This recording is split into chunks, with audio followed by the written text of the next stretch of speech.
If you've spent much time around children, you've probably noticed that they can tend to get a little bit noisy, and sometimes you need to get their attention and have them bring the volume level back down so they can finish listening to what it is you've got to say. I'm Nathan with Kids Enjoying Jesus, and I want to show you some fun ways that you can use noise to get kids' attention and focus back on the teacher. I liked making noise as a kid, and I still really like making noise as an adult. So I've experimented with ways to use noise in a fun way to grab the attention of children and focus it back on whatever it is I'm trying to teach them. Here's a couple of my favorite ideas. Now, I've seen people use sports whistles to get the attention of children, like when you're outside in a field or something. That works pretty well, but inside, that's a really shrill, ear-piercing sound that's just not very friendly. But I have found these things that work sort of like a referee whistle. You can make fun animal noises. I've also seen some that roar like dinosaurs, moo like cows. You can buy these things online. Orientaltrading.com is where this one came from. But this is a fun way, a fun sound to get the kids' attention. You just tell them at the beginning, every time you hear this sound, that's a reminder that I want to see all my little ducks in a row, and the kids will quack up when they hear it. You can even tell them, can you quack like a duck? Quack, quack. All right, now when I do this, I want you to quack like a duck, quack, quack. Try to be the first one to do it and sit up really super straight so I can see all my little ducks in a row.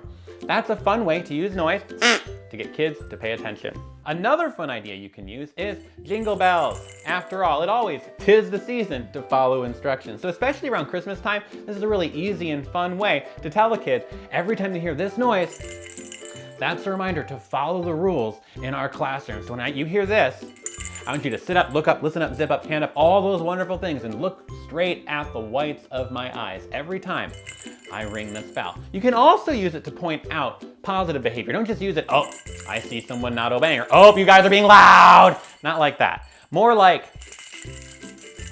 all right, I saw Tony was the first one to sit up really super straight when he hears the bell. Oh, great job. Lillian also sat up really super straight. Good job, guys. Let's see who can be the very first person to sit up straight the next time they hear the bell ring. So it was used as a positive thing to motivate positive behavior. Another fun noisemaker you can use is dollar store kazoos. These things are great because you don't have to be the least bit musically talented to crank out some pretty impressive tunes. You can even let the kids help you pick a fun song, maybe from a popular children's movie or TV show that they want you to play just a few bars of to get their attention during your class. So you can tell them every time you hear this song, or maybe you could use your class theme song. That's a reminder to sit up really super straight, lean slightly to the left, and pay attention. And once again, you can use this in a positive way. Great job, Gregory. I just saw you remember to raise your hand. And so I'm using this noisemaker to focus all the kids on what I'm doing.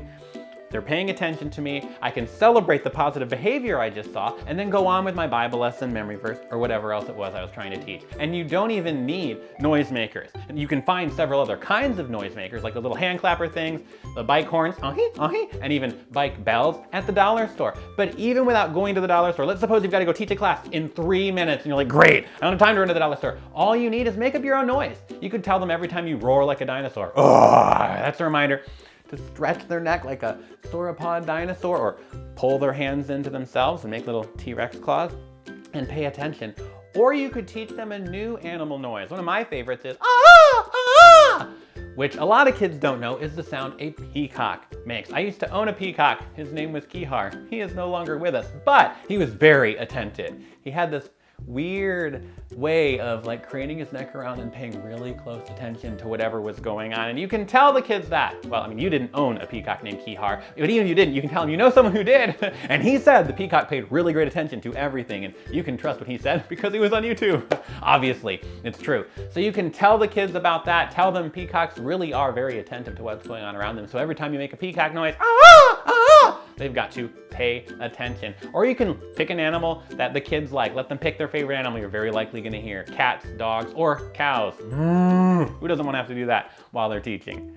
There's lots of fun noises you can use to help kids pay attention while you're teaching. Thanks for watching. If you found this video helpful, or even if you found it noisy and obnoxious, please take a minute to like this video, subscribe to our YouTube channel, and check out our blog, kidsenjoyingjesus.com, where you'll find more ideas and resources to help you have fun sharing the love and joy of Jesus with kids.